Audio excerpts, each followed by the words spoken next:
It is recording, isn't it? There's a red light. Yeah. It's all Is good. there? Yeah, I can see it. Where? Just Okay, cool. Whew. Okay. Hi everyone, this is Lucy May Walker here, and this is going to be the first one of many podcasts that I'm going to do, where basically I'm going to have lots of people in like the music industry and entertainment industry, very talented people, and get them in and like chat to them about what they do to give like a better understanding of, I don't know, people in the music industry, and also just for my benefit so I can learn more. So my first guest is my friend Dan Johnson. Weird. We're friends. Thanks for having me. Feel free to have the mince pie at any point. I'm just going to remove it from the foil so it's ready. Oh yeah, me too. Just give it a look. What do you go for? Do you twist? Oh. Put a nail in. There we go, yeah. I'm going to start by asking if you can introduce like what you do. Hi, I'm Dan Johnson and I am... That's fine. Including the high part. So yeah, I'm a session musician, bit of a multi-instrumentalist, mostly playing bass, guitar and a bit of keys or whatever. So yeah, I'm playing with artists, I teach, I do a bit of writing. Do you? I MD. Oh, do you? Like what? My own music. Do you? Yeah. And yeah, I tend to just be the bossy one in the band who makes things happen. I wouldn't say you're bossy. Assertive. I think you know what you're doing, and you take charge, and people listen to you without it being Dan is the boss. It's my authoritative tone, isn't it? So Dan plays bass for me, and you play in my band when I have band shows. I do. And then you play with lots of other artists. So you're more predominantly bass over anything else. Yeah. What got you into music? I think my parents. Very hot. My parents are very Very hot. hot. They are good-looking people. There was always music in the house, and my dad plays guitar, so I think that was always kind of going on. Go on, why? I think I was 7 when I had a guitar put in my hands for the first time, and then I think Dad got me started, and then I used to go to like my little local music school and Just playing guitar. No, that was like I think I actually went there from the age of 5, and it was what just is music school? Yeah, it's like a Saturday morning like music centre thing. Did you not have that around your way? Yeah, you'd go there Saturday mornings and just go to various different classes. So you'd learn, ocarina? Do you know what that is? That little 4-hole little instrument thing. I thought it was going to be like some sort of belly dancer. Belly dancing when I was 5. Ocarina? Yeah, it's like Hey, it's ocarina. Yeah, you just go there on Saturday mornings and learn like keyboard or guitar, or go to the choir, or do music theory, or... At 5 years old? No, that extended. So it would start off with the more easy things, and then I think after a couple of years, that's when I first started having guitar lessons there. Yeah. And then regular guitar. It was classical guitar. Yes. Oh, when you hold it like that. That's it, with the stool and everything. Yeah. And then I think I was 11 when I got my first electric guitar. I remember saving up all my money and buying one on my birthday. So you went from classical to electric? Yeah, electric guitar. I'd also stopped lessons, I think, before that point, and then I think I restarted them again. Too good. No, I think I just lost interest. I think like you do every now and again. And that was basically I didn't really start playing bass till I was about 15 or so. I just I was doing a lot of playing at my local church, and then they needed bass players, so I started. I thought that might be how you got into. Do you think? Yeah. Yeah, church playing, like it's really owe a lot to playing in church just for learning to the big man up there. No, I mean it's just it's more a case of it's learning how to work with other people, with different, in a church you've got all different types of characters, and they all want to get involved, and it's learning how to work with different people that might be challenging or they might be better than you musically or worse off than you? Surely not. Oh, it's hard to believe. But yeah, and also the way music works in like contemporary churches is that it's very much kind of up for grab. You don't really know what's going to be happening or what you're required to play or for how long you're going to play it, or the structure could change or anything. This is, when you talk about this, is this like a church band? Like what stages are you talking about? Yeah, like a band.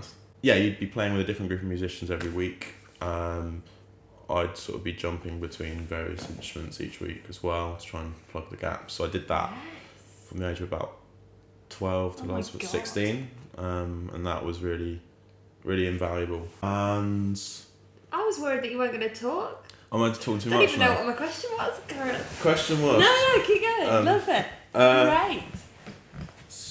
I might just eat an mince pie while you Go for it. So while that was all going on, I was also like learning electric guitar, sort of enjoying that. It was a stupid idea, wasn't it? I was studying electric guitar with a teacher, doing grades and all that sort of stuff. What grade did you get up to? I did my grade 8 when I was 17. Wow. It's nothing to write home about. I would. And then, yeah, bass. That was the original question, I think. So I started playing bass at 15, and then when I moved down to London at 18... Wait, where's home? Where's home? Home is a town called Towcester, which is near Northampton. Oh yeah, I know, I just had a flashback to talking to your mum. So yeah, Towcester, Towcester. Yeah, it's kind of halfway between Northampton and Milton Keynes, so not too far from London. Go on, so you moved to London when you were... 18, to go and study at ICMP, and did a degree... What's ICMP for people ICMP that is the Institute of Contemporary Music Performance, and I did a degree there in creative musicianship, which was just kind of a broad course that covered lots of different areas of music, whether it be performance, composition, production, songwriting, music technology, just loads of various different things, which was great. It was good. I really enjoyed it. It opened my eyes to lots of different things, and when you were going to, that's uni, right? Yeah. When you were choosing the course, did you know that you wanted to do something specific in music, or were you just like, I want to do something in music and this is a good way to get into it? I mean, naive me, I only actually went to two open days, and I only applied to one uni. Why is that naive? Don't think I gave myself a chance to actually look at everything that was on offer. If you didn't get into that uni, you would have had to go through like clearing? No, fortunately, I already met the conditions for entry before I even took my A-levels. You just had to... Sorry, how? So, you know how UCAS points? Yeah. This isn't going to be in the video. This is very mundane. You get UCAS points for things like musical grades. Billy Big Bollocks over here. Billy Big Bollocks with his grade 8. The weird thing about growing up is I was always around people who really supported me doing music. Yeah. Whether it be at school or at home or with friends and family, or at church or at the music school that I was attending later in my sort of teenage years. That was all really, really encouraging. And I look back now and actually think there wasn't really another option other than to do music, because it was kind of, it wasn't the pressure, but it was kind of the expectation of both myself and everyone else that that's what I would do, I think. Just because I was so involved in it from a young age, I think it was the natural thing that, you know, if someone's told you that you've got an aptitude in something, then it kind of makes sense to pursue it. But anyway, I didn't really have any aspirations of my own to do anything else other than music. Yeah, like I didn't do anything other than performing. So like, I guess it's your upbringing, because my mum and dad as well, they didn't push me to do anything else. So, and I think a lot of people do get pushed to do something else, like, oh, you're going to do something sensible as well, just in case it all doesn't work out. But people were so confident in you. I mean, there were teachers at my secondary school who said it was crazy to pursue it. What I wanted to do was move to London and meet musicians and try to like Here we are today, meeting his. No, I was gonna say biggest fan. I'm chatting a lot of shit. I'm gonna cut. You're gonna cut. I haven't got to the bits that I actually want to know yet. Okay. This is nice to have a backstory. We haven't really had this sort of chat before, so No, you're learning that's it. things. I feel like every time we meet up, it's always like we can't just meet up and hang out. We always have to do like a fucking. You have to invoice me. You have to pay for the privilege. Okay, so uni done. So then, did you move back home straight after uni, or did you stay in London? I stayed put because I had a very strong feeling that if you go home, you don't come back. So I'd been working part-time. Where? Waitrose. Oh yeah. Big shout out to Waitrose. Great part-time job. Increased my hours there, and I got a call from my good friend Tom, letting me know that Tom is in a band called the King's Parade. Oh, Tom. Yeah. I've got a call from Tom saying the guitar teacher's left at the school I teach at. Right. Are you interested? Ooh. Which was great because for some reason, I mean, most musicians teach in one way or another, whether it's a few private lessons a week or in a school or in a classroom, or it's kind of it's a done thing that people will straddle both the world of performance and teaching. You laughing at the word straddle? Oh, for God's sake. So I'd laugh. I don't know why I didn't think about the teaching first. First of all, try to apply for teaching jobs as soon as I finished studying, because it seems like, you know, it's a no-brainer for musicians because it's in the daytime. Oh. It's a good hourly rate. It's only so many weeks a year. It's not at the weekends. Obviously, if you're a gigging musician, like the summer's free for festivals and tours or whatever. Yeah. So it is a really like a sensible job to have, rather than, you know, working a bar job where you're working evenings, you're working, you know, weekends. That is that's very sensible. It is very sensible. But also, are you passionate? Like at that point, were you passionate about? Have you taught it? I've done some like private teaching before, and I'd gone back to my previous secondary school and sort of helped out, doing a bit of coaching you there. were such a teacher's pet, I can just tell. Yeah, it was. Yeah. I'd done a bit of it. I hadn't really had a great deal of experience of it, but I was very fortunate to have got that position at the school, and so I was kind of juggling 2 part-time jobs plus all the music-y sort of stuff that I was doing as well. This is so mundane. I know. This is so mundane. I'm gonna cut all the good bits. I was earning £8.93 an hour. Oh, 93. More or less juggled that for about 2.5 years. Whoa. And I'd started to have conversations with the artists that I was playing with and just saying, I can't do this for free anymore. I can't believe that you were doing it for free. I guess it's that whole thing about when you're at uni, you don't particularly feel that because you're still studying. Well, you're kind of doing it for your own benefit, you know, to learn from and gain new experiences and things. But then when you're striving for a freelance sort of career, obviously you need to make sure that if that is your profession or what you're pursuing as your profession, that you start treating it more like a job. Yeah. Otherwise it's never going to happen. It's so like, so many people expect, not just musicians, but like artists and everyone in that kind of world, like creative world, to do things for free. And like, even sometimes, like, I would never expect for you guys to do it for free for me, but like, things like getting a logo, quite often people will be like, oh, don't worry about it. But then that means that it brings everyone else's prices down. Like, if you can get someone that are going to play for free, why would you go? But well, I think the difficult thing with that. You're good. Oh, thank you. So kind to say. I think the difficult thing is that there is always someone who will do it for free. You know, if you've got a pub, Who are these people? People who live at home. Yeah, maybe people who there are many phenomenal musicians out there who aren't doing it professionally, and they do it. I mean, obviously I love what I do, but they purely do it for the love. They don't care about the money, or not just music, any industry. They're doing it because they love it. But I've always felt that if everyone in the arts paid each other for what they do, that money just constantly changes hands, and that, you know, you might pay someone to do something, they get their money, they can pay their rent, and then next time they need some money, then they charge for what they do. It's completely illogical to me just to charge, because at the end of the day, it's your craft, it's what you do, it's what you've trained to do, or what you've studied to do, or what you've worked on at home, you know, it's your job ultimately. So the people said yes, they will pay you?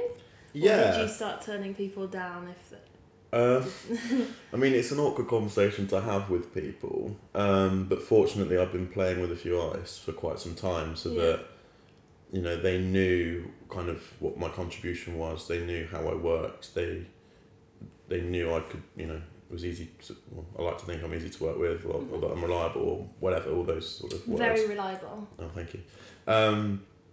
And I think potentially they saw value in that. I mean, I'm not talking, you know, it's far away from fully professional rates. You know, you can't expect independent artists to be, you know, paying you the big dollar. But so at the moment you're playing for like people like me who don't have a label like pumping money in and being able to pay you a massive amount, but I'm paying you. Yeah. So what would you then? Do you like playing for independent artists, or is there some way that you can get to like bigger artists and get paid more? How does it work? The session. I'm yet to kind of have a taste of, you know, playing at the very highest level, because it's still something that I'm aspiring towards doing. That's not to say that the independent artists are any lesser. It's just kind of it's a scale of numbers, really, isn't it? I guess it's just meeting more and more musicians, trying to push yourself to you know, improve, and hoping that you just kind of get noticed and your network sort of widens, or you get known for doing a specific role and people are like, oh, let's get so and so in. You're definitely doing that, because how did we meet? We met because you played for our friend Charlotte. Is that how we met? So I played a gig with Charlotte Campbell at C. Campbell Music. At Tooting Transit? Yeah. Yes. But I didn't talk to you. No, I was intimidated. You were intimidated by me. I thought you were intimidated by me. Maybe it was mutual. Anyway, so, but I think you put a status out on Facebook saying, why is it so hard to find a bassist? And then Will Noon at Bassist Music, he tagged me in it. And then you were like, oh yeah, I forgot Charlotte's bass player. Didn't you tag yourself? You I think be Will, like, hello. I think maybe Will tagged me, and then I wrote the word cough or something. That was it, and I was like, I don't even know who he is. I'm just joking. You play for a lot of people. Like, I don't want to call you like a musical slut, but you do get around. But in Professionally speaking. So I think that's, well, I don't know the answer, but surely that is the way that you're doing, like going around, everyone kind of knows you, you're like the go-to, who needs bassist? Oh, Dan's really good. Well, I was very fortunate to be taught by a wonderful man called Richard Strange when I was at uni. He always, you know, encouraged students to just say yes to everything. Obviously, whether if it's in your means, you know, if don't get asked to do something you can't. Can you play cello for this gig? Yeah, obviously. Yeah. But just say yes to everything, especially early in your career, because you don't know where that's, you know. I don't like giving up gigs because I worry that if I get a dep in, that they're going to end up on a world tour the following week. So it's kind of, playing with a large number of artists. It helps you to sort of cover your bases a little bit, if you pardon the pun. So this leads me on to my next question, because when I think of when we're trying to schedule rehearsals, you are very, very busy. And do you think that you have a slight problem, not that big of a problem, but like that you say yes to everything? Because I know that recently you decided to like take days off and be more selective because stressed me out. I think that's a difficult thing, because obviously when I was growing up, music was like essentially my hobby, and it's what I did for fun and for enjoyment. And I went to uni where you just can't escape from it. So it's very easy to constantly book in work, especially if it's work you enjoy. But I kind of had an epiphany a few months ago where I realised that actually doing too much, it's not just affecting your, I guess essentially your mental health. You do get stressed, you don't get time to do just the normal things that you're meant to do in your life. But equally, I realised that the quality of my work wasn't as high as it could have been because I was constantly trying to do 10 things at once. So I have started to be more, I wouldn't say selective, but be more aware of sort of planning work around, I guess it's planning work around life rather than just trying to squeeze your life in when you've got an hour free. If rehearsal dates don't work, I'm not gonna, carve my entire life apart just to earn a few £100. It's not worth it. Because I'd rather either have that time to myself or to go see my family or to go out with friends or do whatever. That's, if you look at your life, from the bigger picture, they're the things that are way more important. If it's an opportunity to play at Glastonbury, then that might be another thing. I might think about that. But on the other side of that, you want to look busy as a musician, because if you're not busy, it looks like no one's ringing your phone. Or, you're not in demand. So it's juggling that. A lot of that is done really on social media to sort of show that you're busy or that you're doing things. But I think you can potentially be creative with your social media too. You can be creative on social media to make yourself look busy. Are you sure you want me to put this on? I'm sure people that maybe are just starting, that don't have the contacts, will probably go on social media to book, to go, oh look, there's this bass, do you do all the the hashtag session musician, hashtag bass? I mean, I used to do that. It's okay, you can still do it. I've actually kind of fell out of love with social media a little bit recently, so feel free to follow me at Dan Johnson. I just realised that actually promoting myself was actually affecting my, it was actually taking more work than it was bringing in a weird way. My approach to social media has actually changed since kind of having this epiphany about work-life balance, and actually if your social media that you're doing is work related, it's work, and it's just it's time that you question could be better spent doing something else. But on the flip side, it is like a necessary evil. You do need to be, like I said, show that you're busy and that you're doing things, interacting with other musicians and artists, and keeping an eye out for opportunities, because so much now is more for function work and covers gigs and things like that. So much of that is done on Facebook. Bassist needed for this, guitarist needed for this, whatever. Well, that's how we found each other.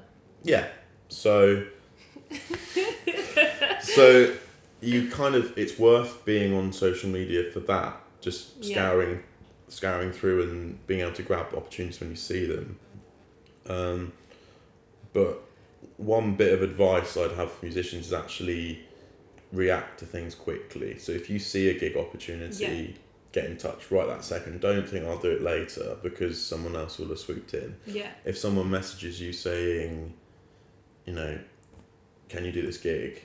If you read that message, reply to it when you read it. Don't wait, because if you go back to them hours later, someone else has probably swooped in, or they've asked someone else. That's true, because if I was looking for a bassist back in the day and someone else might not be as good as you, but alright standard, and they replied saying, oh my god, I really want to do it, I would go for that person already, and then by the time that someone else would come in, I'd be like, oh, I've got someone now. So it's very good point. It's sort of striking while the iron's hot, I think is the phrase. But then to do that, you'd have to be on social media a lot. Yeah. So you're a hypocrite. I think it's prioritising your time. I mean, I'm fortunate now that I feel like I've began to meet more and more people that you don't really they've kind need of to do that got much. my back. So if they see a gig opportunity, think, oh, Dan would suit that, they'll That's tag true. it, or they'll send me, or they'll give me a call, or whatever. I don't feel as much pressure to be that person anymore. To sort of, We're not as desperate. You don't need. People will come to you. well, I wouldn't go that far, but yeah, they kind of. Of course they do. Yeah, but I don't want to admit it. So function bands is another. See that, like when you say that you're a session musician, I feel like you've got like 10 jobs. So you're a session musician for artists. You're a teacher. Bass teacher. I teach some bass, yeah. Oh, what else do you teach? So I teach guitar, bass, piano, and singing. Yeah. With them harmonies. So would you consider function bands different to session bands, or I guess it's the same? I mean, concept? I enjoy playing functions, but I don't. Do you? Yeah. Oh, I thought you were going to say that you hate playing functions. No, I don't think I've never really done any functions that I've hated on. But it's for me, it's about striking that balance, because I know a lot of musicians who are doing functions, every Friday and Saturday, every week, and that is never something that's really appealed to me. I'm more happy just doing one a month or every now and again. And functions are great for meeting musicians. Functions. Yeah, functions. Ooh. What is that? That's your hair. I think it came out my tights. And they're good earners, You have to be at a certain level musically to be able to do functions, right? So do you rehearse, or you just turn up? Well, the thing is, most, if you go to a wedding and you see a band playing, if you then go to another wedding and see a band playing, they're all playing the same songs. So as long as you learn the songs right. No, you don't need to read anything. Well, you might on some gigs, but you just need to listen to the songs, learn your part. If you do it right the first time, then you never have to learn it again, and then next time that song gets called on a gig, you just know how to play it. So you just have to learn it exactly like the original? I mean, you're meant to, yeah. So you don't rehearse before a function? If you're in a... So if you're in a function band, like, it's the same 5 people every time you go out, of course you'll rehearse. Oh.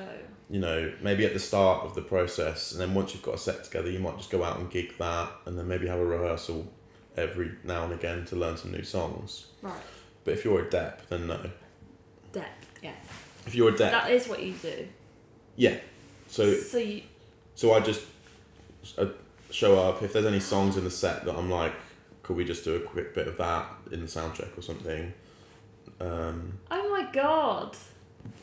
It's interesting because it sounds like a really high pressure environment, but I kind of see it the other way in that... You don't care. No, I don't care. More that actually, I haven't rehearsed with these guys. I've never met them before. Yeah. There's only so good a job I can do. So actually, for me, it's like, in a weird way, the pressure's off, because they're not expecting me to get every single thing right because I got the call that morning or something. Do you know what I mean? That's amazing. But I enjoy it though. It's nice because you get to, interacting with other musicians and learning how to communicate with people you've never met before whilst playing songs at the same time. That sounds terrifying. I don't find it terrifying. I think if I was a singer, I'd find it terrifying. At the moment, you're still doing loads of different jobs, as we all are. I'm a singer-songwriter, is what I say, but I don't actually make, like, I'm doing 2 headline shows a year, and gigging is not bringing in money, so you have to do other things. Like, I do busking, you do teaching and function bands and all of this. So if there was like no money involved, what would be your... Like, do you have like an ideal? Would you want to just play for one person? Do you want to be a session musician playing for lots of different people? What's your ideal career? I think that's a tricky one, because I think part of me is always thinking, I'd love to be doing arena sellout tours with certain artists. But then on the flip side, it's kind of like, I remember we had a masterclass at uni once with a guy called Tom Meadows who plays drums for Kylie Minogue. Oh, wasn't expecting you to say that yet. And I remember asking him a question. I say, how do you make? I said, how do you make that transition from playing with independent artists to high profile gigs? Yeah. And he said, it's not about that. It doesn't matter how many tens of thousands of people you're playing to, or whether you're playing to 50 people in the back room of a pub or whatever. Mm-hmm. It's about what music makes you feel most fulfilled and what you enjoy. And you know what, if you think about it, if you're a session musician on an arena tour, you're just a little dot with a guitar in your hands, sort of playing your part. It's massive for you, but other people might not care who you are.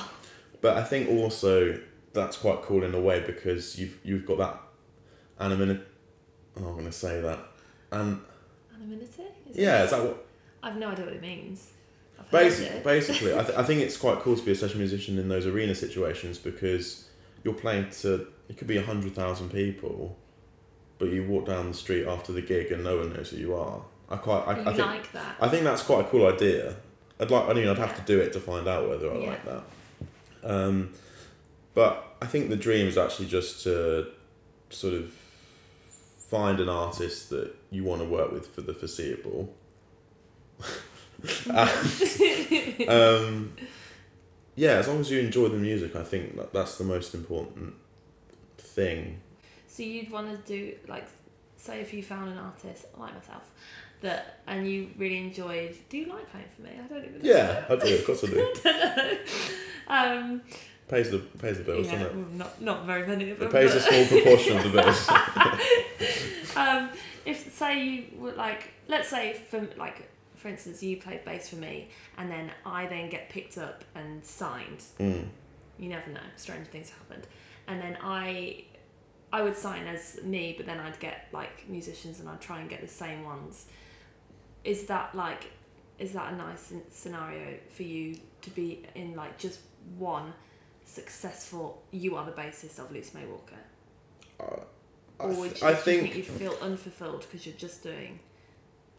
It's more. I think it's about the amount of time being spent. You know, big major artists will go on tour for maybe, I mean, obviously with breaks, but like a year or 18 months. But then they might not gig again for another 18 months. So then what do I do? Yeah. So I think it's being able to try to play with maybe 2 or 3 high-profile artists, and sort of when you come off one tour, you miraculously find yourself on the next tour. That's obviously that's the dream. It's not the reality. That's everyone's dream. But I think as long as I'm happy doing the music, you know, whatever that music might be, I don't think it actually matters what level or what venue capacity or what. Yeah. Obviously, I'd like to make enough money to live off purely performing. I love teaching. I really enjoy it, but the dream is to be performing. I think I would like to, in the long term, get into doing a bit more writing and like production stuff. Oh yeah, I wanted to know about that. So sorry. We've got plenty of time. I've got a lot of time. I'm not going to be at the pub for 2 hours. 2 hours, Christ. To get a new memory card. It's something I used to do a few years ago, and it's something that I'm slowly kind of getting back into doing. I think it's just there's more longevity in doing that. It means you can do it for longer. There's more longevity in writing, because simply, you know, if you get a credit on a record that does really well, so you can live off that for the rest of your life if it's amazing. I mean, yeah. It would have to be really a big one. No, even just a small percentage of if it's like 1% of a huge song, obviously that's great. Like Heartbreak Song. Yeah. It's too late for me to get credit on that one, but when I'm fatter and older, Pixie Lot's not going to be knocking on my door when I'm 50 and bald and never say never. With a pot belly. So it's being able to sort of think about the future as well. In the world of pop, you know, the guys you see playing in the bands are predominantly in the 20s and 30s. Yeah. I mean, I think that's naturally because I think people then want to settle down and maybe become more of a recording musician or spend time in the studio or do writing or things that allow them to have a sort of more stable and more sociable sort of life, I guess. Can I ask a question that I've never asked you before? Go. What music are you into? I just assume that it's just me. Yeah, I just constantly listen to that 5-track EP. I don't know what you like. What do you listen to when you're getting down? No. What do you listen to when you're on your own, chilling out? I listen to a lot of progressive rock music. Sounds very aggressive. Maybe I'm just thinking of the word aggressive instead of progressive. I'm really into there's an artist called Stephen Wilson. He's like my favourite kind of go-to guy. Okay. He's a phenomenal writer and musician. You know. Stephen Wilson. Yeah. So, for example, he did 3 sell-out shows at the Royal Albert Hall on consecutive nights, but no one knows who he is, which is really cool. But isn't that like a lot of musicians? Like I say, it's like there's an artist called Dodie, who I absolutely adore, and I only discovered her like. Sorry, this is not to do with rock or anything. No, just chatting. Anonymity. No idea. So I listened to Dodie and I was like, oh my god, I really like that girl. And then I've never heard of her before. And then you listen and you look that she's got like millions of streams. But then I can guarantee the majority of people, if I mention Dodie to, I don't know, my parents' friends, they'll have never heard of her, and most people won't have heard of her. But then they're massive. So it's a bit like that. It's quite a good idea to have a separation between the music you kind of work with and with what you listen to, because otherwise there is a thing of like having too much of a good thing. You know, often I'll drive home from gigs in silence because the last thing I want to do is listen to music. I just like to have some peace and quiet. You okay? It's strange, but I think when you're just in that environment, you know, if you've been at a venue since 3 PM, loading in and setting up and sound checking and then waiting for your set and then doing the set, packing up, loading up, going packing home. Up my stuff, like, thanks for doing that. You're welcome. Anytime. I felt so bad. We did it last time. I know, but like, I think we discussed that you would do it last time. We only did the important things, guitars. The banner, yeah. Do you know that I sent Vivi home with that? She walked home with that banner. From King's Cross? Yeah. She walked? No, got on the tube. Really? I'm surprised you didn't get stopped. You don't think you can take things that big on the tube? Really? Just because it's so long. Another cup of tea? Yeah, I'll remember drinking. Oh my god, that's great! Getting pissed with Lucy Ware. Dan's chat got so boring, I've moved on to wine. I'm not going to dispute that. Do you have a pension plan? No. Me neither. Well, I had a bet pension. you do. I had a pension. I had a pension when I was at Waitrose, which I paid into. Yes, me too. Which so that gives me a small amount. So my friend Mark is like my freelancing guru, and he actually recommended just save money for the future, because with the pension plans you don't know if the company's going to fold. I've got a lifetime ISA though. Don't put them eyebrows away. Do you want to live in London for the foreseeable? No. Ooh, where do you want to... So you do for the next... Well, when people say to me, 5 do years? you like living in London? Yes. If I wasn't a musician, I wouldn't live here. You must really relate to my song, You're Not Alone. I just... it resonates whenever I play that song live. It really gets me there. It doesn't, but it should do, because it gets everyone else. You don't like living in London, but you feel like it's a necessity for music at the moment. I wouldn't say I don't like living in London, I just wouldn't live here I mean, realistically, I could live out of London, but, you know, I'd have cheaper rent, but then I'd be driving in every 5 minutes for... Every 5 minutes, that's a lot. I do get a lot of gigs, so... It's that balance also, you know, if you're playing a gig in London where most of mine are, you want to be home within, you know, half an hour, 40 minutes, rather than a couple of hours or whatever. But then sometimes you can live outside of London and be to a place in central London quicker than people that live in London. Yeah. You can, yeah, you can. Do you want to live in London forever? Yeah. Really? Mm. Like in London, proper London? I know, yeah. That's interesting though, because I feel like the areas that we've both grown up in are quite similar. Like Redditch is a bit bigger than Toaster. Big up Reddit. Your battery's going. No! You're flickering. You see it? If I buy a flat, it'll be in London. And so that I know that's never going to happen. But you're waiting for the big sugar daddy to buy one, aren't you? No. Oh. Gross. Someone once said to me that if you're in a city that's far enough away from London, there'll be a good enough scene of its own. But I think as a session musician, I think London is quite important. Yeah. But then you've got the difficulty of, if you're not from London, you can't live with your parents.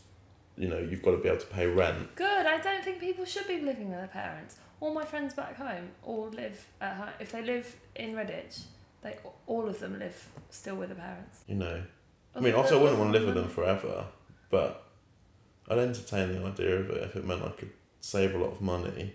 If you were to give, let's say, another musician, maybe not at the where you are, but like maybe they've just moved here or they're starting out, what advice would you give them?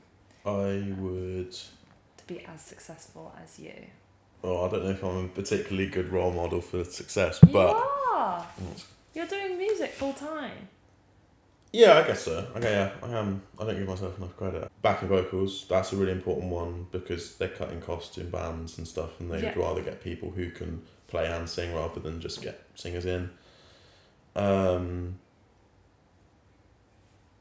Be good at communicating with other people, like I said, about being the first person in there and not waiting for things to happen, and probably make sure you put yourself first in terms of like your well-being rather than just taking on everything you can, because even if you're not burning out yet, eventually you will.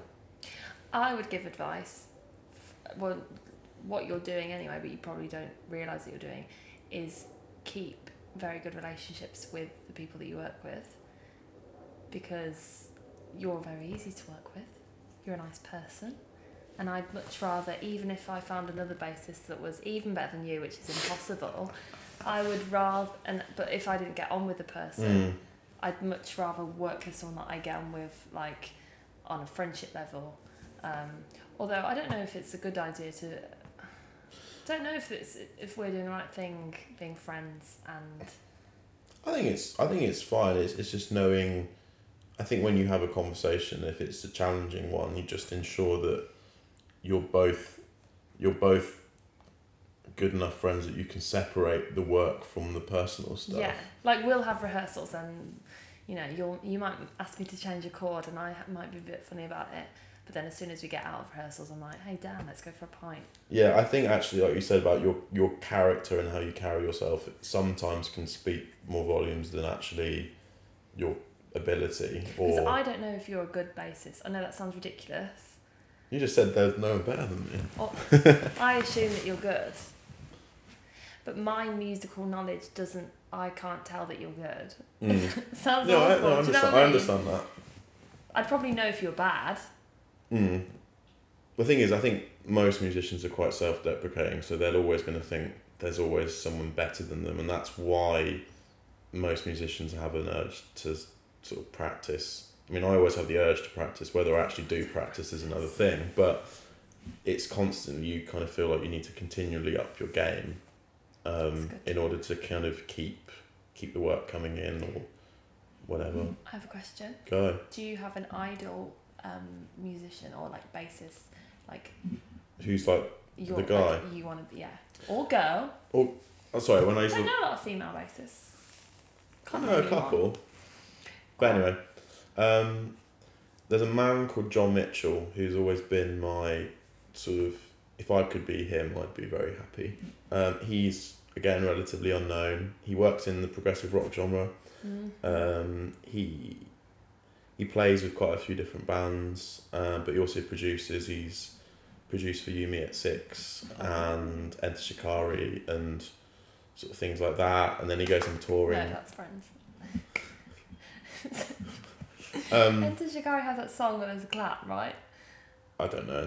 If you could play for any artist, Yeah. who would it be? Apart from me. I must admit, from watching sort of George Ezra on tour over the last like year or so, and like following some of his band members on Instagram and stuff, they look like they have such a good time. That looks really fun. I mean, I like George Ezra's music. I'm not saying that. I love George Ezra. It just looks like they have such a good time. Equally, I think playing for someone like Jamie Cullum would be really fun. Yeah. I've seen them live a couple of times. He puts on big shows with like brass bands and stuff, doesn't he? Jamie treats his band really well as well. As in like what? Like sends them on holiday and tells them to go. I don't have a budget, Dan. Not yet. I guess the dream is like actually with the independent artists that I'm working with, that hopefully it'd be lovely to see, even if just one of the many that I've worked with over the last couple of years actually. Which one? I'm easy as to who. It'd be great if it was you, Which of one? course. Lucy May Walker. You put the words right. Oh. It's enjoying it, but also remembering that this might not last forever. So just enjoy it while you can. Cool. I think we'll end on that. Well, life doesn't last forever. Thanks very much for You're so welcome. joining me. If people want to follow you on social media, where do they head to? Recently, actually, it's just Instagram now. Is it? I really want Dan to get Twitter, so if we can like message him and be like, oh, I really want. Look, I wanted to get Twitter, but someone already had that as an add-on. Had that as their what's handle? That's the word. Yeah, and I actually I tweeted the person and offered them money for the Twitter handle, and they said no. How much money did you say? Between 25 quid. Yeah. So if anyone wants to get in touch with Dan, they can follow him on Instagram at Dan Johnson Music. That's your social media. That is me. Do you have a website? I do, yeah. That is www.danjohnsonmusic.co.uk. Yeah, .co.uk. You're going out now? Yes. Well, you shouldn't. I'm not kicking you out. Oh. But I'm going out now, yeah. It's really important to have a good social life and to make sure that your friends see you enough. That's true. They don't see me enough, but... Have friends that also have got nothing to do with music. So then you can show off to them about how exciting your life is. Okay, that was my first podcast ever, so I hope it went all right. If you do like it, make sure you like, share and subscribe to my channel. I'm going to be trying to do this every month. I'm going to have someone new, and I'm going to release all of these on the 1st of every month for the rest of the year. So Happy New Year, everyone. Happy New Year. God, we'll go out on New Year's Day. New Year's Day. So Happy New Year and bye. Thank you very much for having me. This has been a pleasure. And if you have any suggestions of anyone else that you would like to hear from and know a little bit more about them, tweet me at Lucy May Walker and let me know.